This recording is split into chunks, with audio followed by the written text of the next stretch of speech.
Mga aksidente o mga posibleng krimen nga may tabo sa kadalanan sa lungsod sa Minglanilla, siguradong huli cam karon nga formal ng gilusad ang Mitcom Command Center.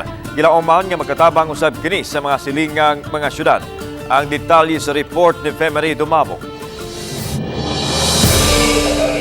Ganiha lang buntag na sampulan dayon kining disgrasya sa duha ka motorsiklo sa Dan in Balcalzo sa Barangay Sentro lungsod sa Minglanilla.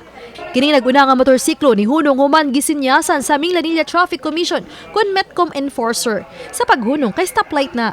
Apan ang nagsunod niini nga motor padayon sa kusog nga pagpadagan hinungdan nga ni bangga sa naunang motor ug natumba kini. Kuha kini dinhi sa Command Center nga gilusad sa ganihang buntag pinanguluhan ni Mayor Attorney Rajiv Inad.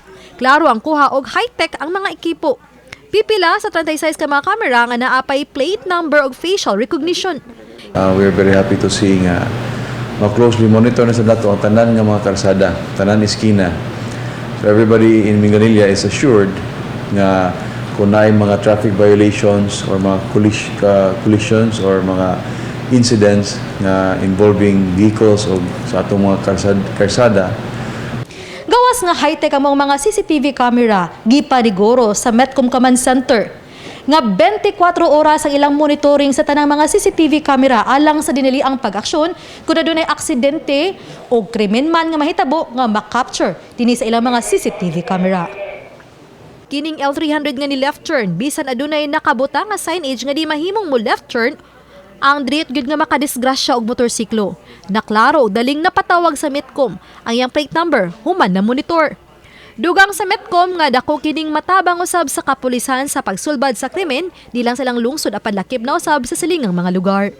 Actually no karon lang gi-blessing siya or gi-openan pero actually open na gid since July. Mao na nga before before daghan na tag mga na-capture diri nga nakuha nato katong mga bike gani nga gikuha diri sa complex gani nakuha sa nato gid no nga nabawi sa tag-iya ang maong bike gani pud na cellphone sad ma'am nga nabilin sa diha sa tricycle nagukod gid nato sa ato ang mga riders. Uban ni Jun Solon, ako si Femery Dumabok. Balitang Bisdak.